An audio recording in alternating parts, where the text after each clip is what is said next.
الشيطان الرجيم بسم الله الرحمن الرحيم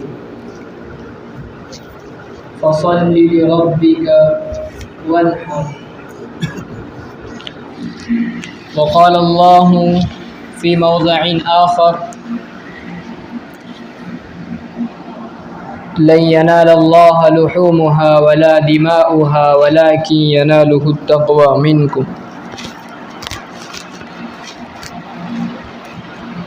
أو كما قال الله تبارك وتعالى وقال النبي صلى الله عليه وسلم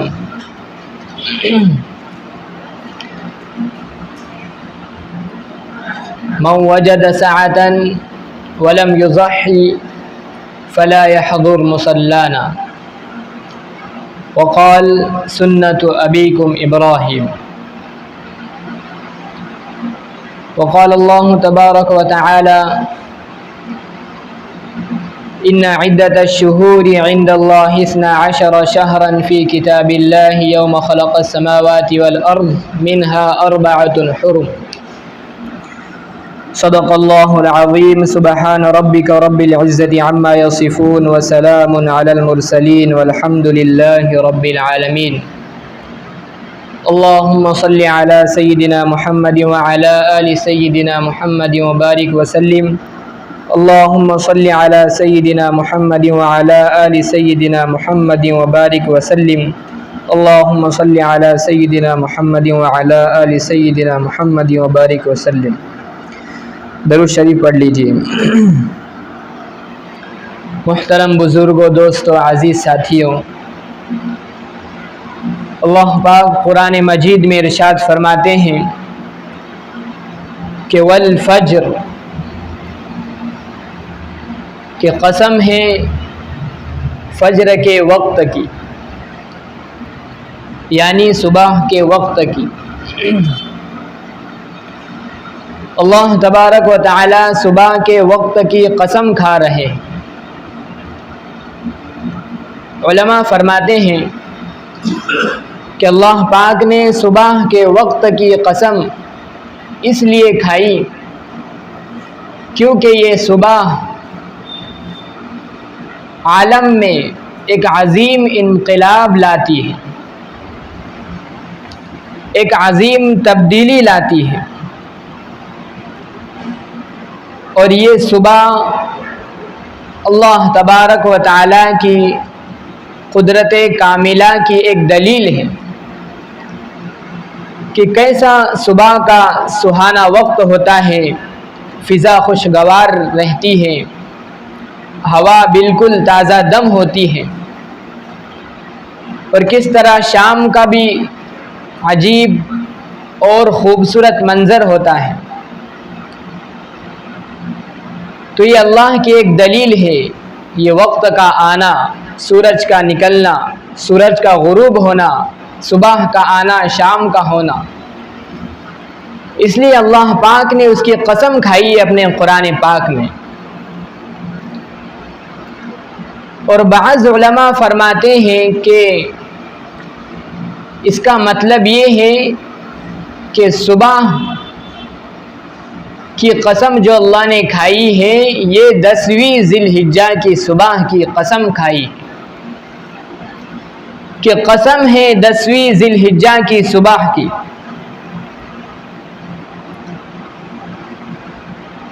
تو علماء فرماتے ہیں کہ اللہ تبارک و تعالی نے 10ویں ذی الحجہ کی قسم کھائی ہے یوم النحر کی، اس کی کیا وجہ ہو سکتی ہے؟ تو فرماتے ہیں کہ 10ویں ذی الحجہ یہ ایسا دن ہے کہ جس کی کوئی رات نہیں ہے، جس کی کوئی رات نہیں ہے۔ مثال کے طور پر آج جمعہ ہے اور جمعہ کی رات کل گزر گئی، جمعرات کی رات روز، اور اب جو جمعے کے بعد جو رات آئیں گی وہ سنیچر کی رات ہوں گی، اور اسی طرح سنیچر کے بعد جو رات آئیں گی وہ اتوار کی رات ہوں گی۔ لیکن شرعی اعتبار سے جو اللہ پاک نے 10ویں ذی الحجہ کی قسم کھائی ہے تو اسی لیے کھائی ہے کہ اس کی خاص شان ہے، اس کی خصوصیت ہے، اور وہ خصوصیت یہ ہے کہ اس کی کوئی رات نہیں ہے۔ اس لیے کہ مسئلہ یہ ہے کہ اگر کوئی حاجی حج کرنے کے لیے 9ویں ذی الحجہ کو عرفے کے روز میدان عرفہ میں نہ جائے، حاجی حج کرنے کے لیے 9ویں ذی الحجہ کو عرفے کے میدان میں نہ جائے، دن میں نہ جائے بلکہ کب جائے؟ شام کو جائے، رات کو جائے، اور اسی طرح صبح صادق سے پہلے تو وہ صبح صادق سے پہلے جائے یا رات میں جائے تب بھی یہی شمار ہوگا کہ وہ عرفے کے روز یعنی 10ویں ذی الحجہ کی رات کو وہاں پر گیا ہے۔ یہ شرعی اعتبار سے تو اس طرح 8ویں ذی الحجہ کی رات اور 9ویں ذی الحجہ کی رات، یہ دونوں راتیں اللہ پاک نے یوم العرفہ کو بخشی ہیں، اور پھر آگے جو 10ویں تاریخ ہوتی ہے تو اس کے لیے کوئی رات نہیں بچتی ہے، اس لیے کہ 10ویں کی رات بھی شرعی اعتبار سے 9ویں کی رات ہے اور 8ویں کی رات بھی 9ویں کی رات ہے۔ تو اس طرح 10ویں ذی الحجہ کو اللہ پاک نے یہ خصوصیت بخشی ہے، یہ شان بخشی ہے کہ اس کی کوئی رات نہیں ہے، اس لیے اللہ تبارک و تعالی اس کی قسم کھا رہے ہیں کہ والفجر، قسم ہے 10ویں ذی الحجہ کی صبح کی۔ آگے اللہ پاک ارشاد فرماتے ہیں وَلَيَالٍ عَشْرٍ، کہ قسم ہے 10 راتوں کی۔ اس سے مراد ذی الحجہ کی 10 راتیں ہیں۔ کون سی 10 راتیں ہیں؟ 1 سے لے کر 9 تک، اور اسی لیے حدیث شریف میں بھی اس کی فضیلت وارد ہوئی ہے۔ چنانچہ رسول اللہ صلی اللہ علیہ وسلم نے ارشاد فرمایا کہ اللہ کی عبادت کرنے کے لیے دنوں میں سب سے زیادہ افضل دن 10 ذی الحجہ ہیں۔ ذی الحجہ کی یہ 10 دن سب سے افضل دن ہیں کہ ان میں ہر دن کے روزے رکھنے کا ثواب 1 سال کے برابر ہے، اور ہر رات کو عبادت کرنے کا ثواب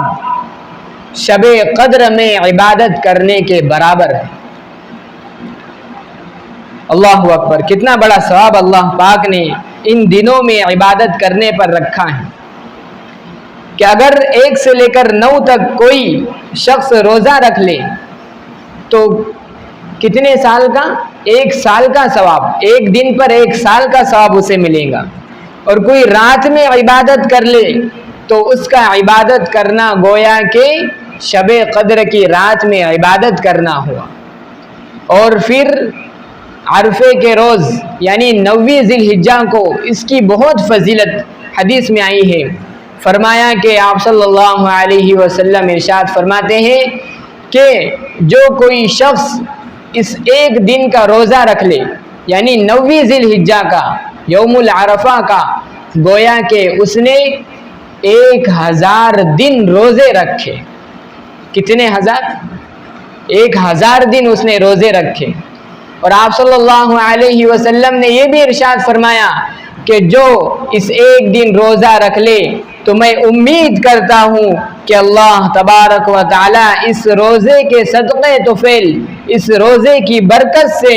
اس کے اگلے 1 سال کے گناہ معاف کر دے اور پچھلے بھی 1 سال کے گناہ معاف کر دے۔ یعنی پچھلا 1 سال اور اگلا 1 سال، صرف 1 دن روزہ رکھنے کے اتنا بڑا ثواب ہمیں مل سکتا ہے۔ اللہ پاک ہم سب کو عمل کرنے کی توفیق نصیب فرمائے۔ تو اللہ تبارک و تعالیٰ آگے ارشاد فرماتے ہیں، سورہ فجر کی آیتیں ہیں 30ویں پارے میں، والفجر ولیال عشر، آگے فرمایا والشفع والوتر، کہ قسم ہے جفت کی اور قسم ہے طاق کی۔ شفع کہتے ہیں جوڑے کو، اور طاق وتر کہتے ہیں بے جوڑے کو یعنی طاق کو۔ مثال کے طور پر جیسا کہ 2 ہے، 2 4 6، یہ کیسے عدد ہیں؟ ان کے بالکل جوڑے جوڑے ہیں، ایک اور ایک کے ساتھ ایک ملا ہوا ہے 2، 4 ہے تو 2 کے ساتھ 2 ملے ہوئے 4، ان سب کے جوڑے ہیں۔ اور اسی طرح 1 3 5 7، جو ایک ہے وہ اکیلا ہے، اس کا کوئی جوڑ نہیں۔ اسی طرح جو تیسرا ہے 3، تو 2 جوڑے ہو جاتے ہیں اور تیسرا اکیلا رہ جاتا ہے۔ اسی طرح 5 7، ان کا کوئی جوڑ نہیں ہے۔ تو مفسرین فرماتے ہیں اللہ پاک نے ارشاد فرمایا والشفع والوتر، کہ قسم ہے شفع کی اور قسم ہے وتر کی، اس سے مراد 9ویں ذی الحجہ ہے، اور وتر شفع سے مراد 10ویں ذی الحجہ ہے۔ اور بعض علماء نے بہت ہی خوبصورت بات لکھی ہے، ارشاد فرمایا کہ شفع سے مراد اللہ تبارک و تعالی کی تمام مخلوقات ہیں، اس لیے کہ اللہ پاک نے تمام مخلوقات کے جوڑے بنائے ہیں۔ ہر مخلوق کے ہم نے دیکھا ہوگا کہ ہر مخلوق کے جوڑے جوڑے ہیں، اور اسی کو اللہ پاک نے ارشاد فرمایا وَمِن كُلِّ شَيْءٍ خَلَقْنَا زَوْجَيْنِ لَعَلَّكُمْ تَذَكَّرُونَ، کہ ہم نے ہر چیز کے جوڑے بنائے ہیں، ہر چیز کو جوڑے کے ساتھ پیدا کیا ہے، کیوں؟ تاکہ تم اس سے غور اور نصیحت حاصل کرو، اس سے کچھ سمجھ حاصل کرو اور اللہ کی قدرت پر غور کرو۔ چنانچہ آپ دیکھیے کہ اللہ پاک نے ایمان کے ساتھ کفر کو پیدا کیا، نیکی کے ساتھ برائی کو بنایا، اسی طرح زمین کے ساتھ آسمان کو بنایا، سردی کے ساتھ گرمی، اور اسی طرح جن ان کے ساتھ انس کو اللہ نے پیدا کیا، مرد کے ساتھ عورت کو بنایا، اور اسی طرح نر کے ساتھ مادہ کو بنایا، اور اسی طرح دنیا کے ساتھ اللہ تبارک و تعالی نے آخرت کو بنایا۔ تو یہ ساری کی ساری اللہ کی جتنی بھی مخلوق ہے ان سب کے جوڑے ہیں، اور بے جوڑ اگر کوئی ہے تو وہ اللہ تبارک و تعالی کی ذات ہے۔ تو فرمایا کہ قسم ہے اللہ کی ان تمام مخلوق کی جو جن کے جوڑے ہیں، اور قسم ہے وتر کی جو بے جوڑ چیز ہے، اور وہ اللہ تبارک و تعالی کی ذات ہے۔ اور قرآن مجید میں اللہ پاک نے ارشاد فرمایا کہ قل هو اللہ احد، کہو کہ اللہ ایک ہے، اکیلا ہے، تنے تنہا ہے، اس کا کوئی جوڑ نہیں، اللہ الصمد، اور اس کو کسی دوسرے جوڑے کی ضرورت بھی نہیں۔ عزیز دوستو، کہنے کا مطلب یہ ہے کہ اللہ پاک نے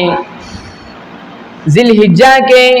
ان 10 دنوں کی فضیلت کو قرآن مجید میں بیان فرمایا ہے، اور احادیث میں بھی آپ صلی اللہ علیہ وسلم نے اس کی فضیلت کو آشکارا کیا ہے۔ اللہ پاک ہم کو ان 10 دنوں میں زیادہ سے زیادہ عبادت کرنے کی توفیق نصیب فرمائے۔ عزیز دوستو، ان 10 تاریخوں کو فضیلت کیوں بخشی گئی؟ اس کی وجہ یہ ہے کہ ذی الحجہ میں ایک ایسا خاص دن ہے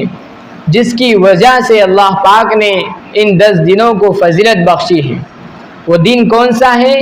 وہ یوم النحر ہے، 10ویں ذی الحجہ کا روز ہے، اور وہ قربانی کا دن ہے۔ قربانی مالداروں پر سال میں ایک ہی مرتبہ واجب ہے،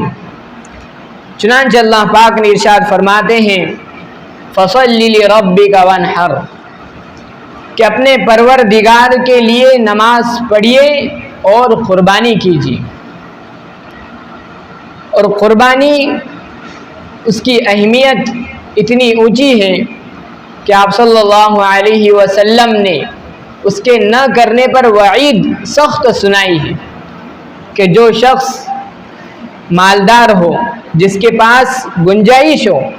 جو قربانی کر سکتا ہو، لیکن پھر بھی اللہ کے راستے میں وہ قربانی نہ دے، تو ایسا شخص ہماری عیدگاہ کے پاس بھی نہ پھٹکے۔ کتنی سخت وعید آپ نے بیان فرمائی، اور اس کی اہمیت کا اندازہ اس بات سے بھی پتہ چلتا ہے کہ شریعت نے مسافر کو بہت سہولتیں دی ہیں۔ مثال کے طور پر مسافر اگر سفر میں ہے تو وہ قصر کر سکتا ہے، یعنی 4 رکعتیں والی نماز 2 رکعت پڑھ سکتا ہے۔ اگر وہ سفر میں ہے تو روزہ نہ رکھنے کی اس کو اجازت ہے کہ وہ بعد میں اس کی قضا کر لے، لیکن قربانی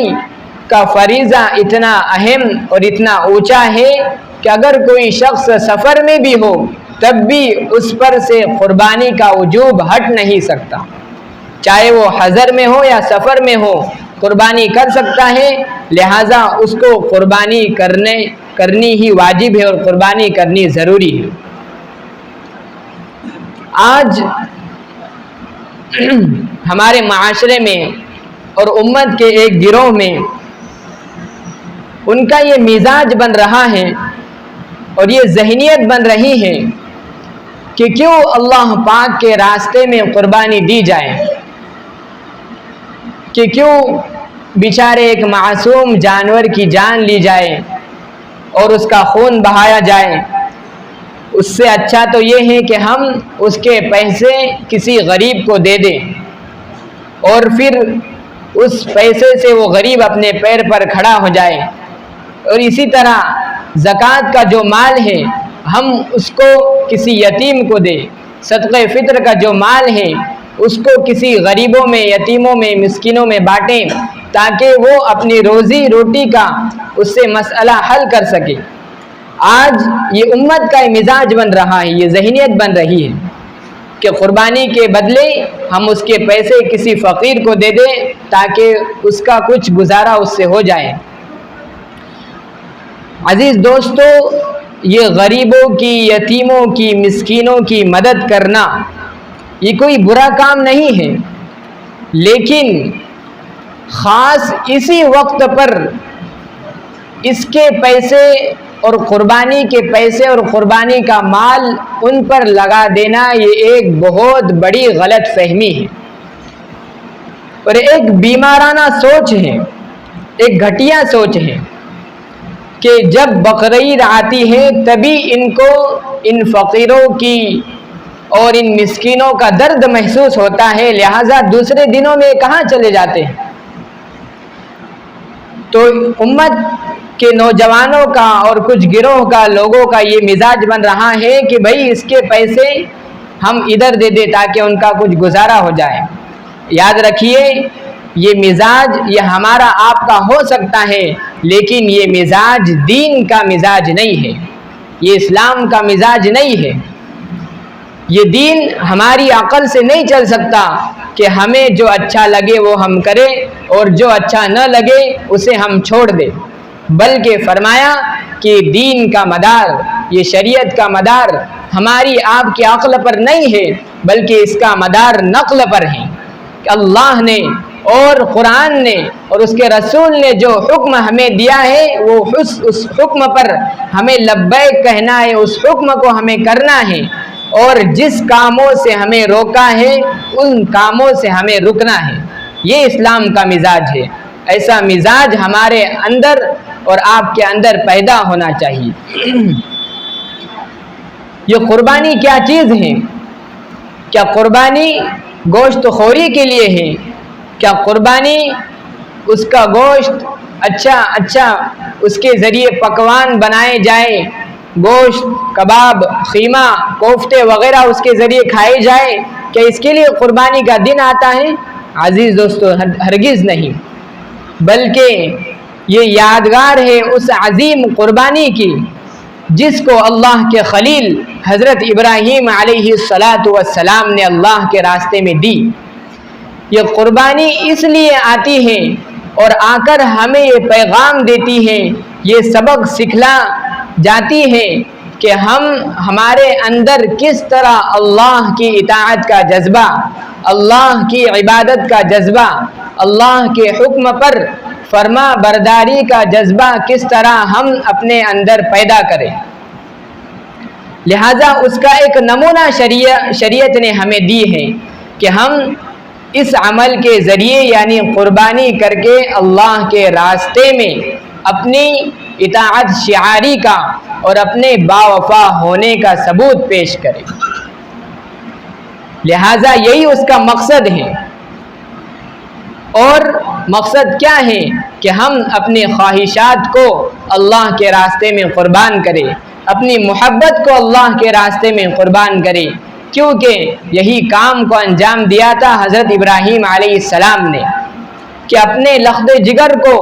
اللہ کے راستے میں قربان کرنے کا عزم کر لیا تھا۔ کس طرح اپنی محبت کو اللہ کے راستے میں قربان کرنے پر وہ آمادہ ہو گئے تھے، تو اسی طرح ہمیں بھی ہمارے اندر یہ اطاعت کا جذبہ لانے کے لیے قربانی آتی ہے کہ جب بھی اللہ کا حکم ہو ہمیں اللہ کے حکم کے آگے سر تسلیم خم کرنا چاہیے، اللہ کے حکم کے آگے جھکنا چاہیے، چاہے وہ پھر ہمارا مال ہم سے مانگے یا ہماری محبت مانگے یا ہمارا خلوص اور ہماری نیت اور ہمارا اخلاص اور ہمارے پاس جو کوئی بھی چیز ہو، جب بھی اللہ کا حکم آئے ایسی حالت اور ایسی کیفیت ہونی چاہیے کہ ہم ایک حکم پر اس مال کو، اس جان کو اور ہر چیز کو اللہ کے راستے میں خرچ کرنے والے بنے۔ اس لیے یہ قربانی کا دن آتا ہے اور یہی اس کا مقصد ہے کہ انسان کے اندر عبادت کا جذبہ پیدا ہو جائے اور اس کا ضمیر جاگ جائے۔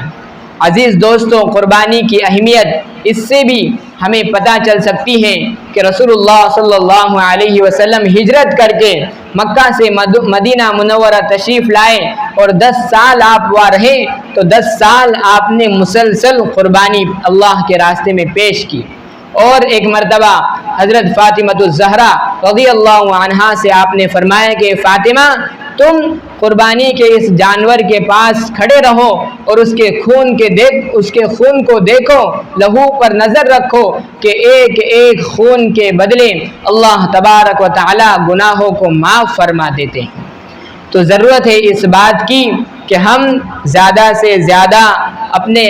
آپ کے اندر اللہ کی عبادت کا جذبہ پیدا کریں، اللہ کے حکم کے آگے اپنے آپ کو جھکائیں اور اطاعت شعاری اور خدا ترسی کا جذبہ اپنے اندر پیدا کرے، اس لیے کہ یہی پیغام قربانی ہمیں اور آپ کو دے کر جاتی ہے۔ اللہ پاک ہم سب کو عید قربا کی خوشیاں نصیب فرمائے، برکت نصیب فرمائے اور ہمارا خاتمہ ایمان پر نصیب فرمائے، اور ان مبارک دنوں کے ذریعے اور ان کی عبادتوں کے ذریعے ہمارے سارے گناہ معاف فرمائیں۔ اللہ پاک کہنے سننے سے زیادہ عمل کی توفیق نصیب فرمائیں۔ وآخر دعوانا الحمدللہ رب العالمین۔ اگلی صفوں کو پر کر لیجئے۔